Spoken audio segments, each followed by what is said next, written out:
படைத்து விட்டான். பெண்கள் நெருங்கி பேசிடும் பொழுது மெது மெதுவாய் அதை உலக வைத்தான். உள்ளத்தை கட்டி போட தெரிந்தவன் யாருமே உலகத்தில் இல்லையே.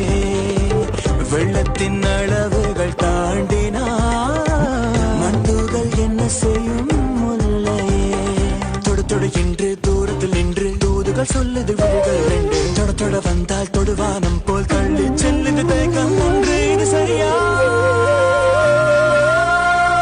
சரியா இது தவறா? இந்த உணர்வினை விளக்கிட மனதுக்கு தெரியல சரியா.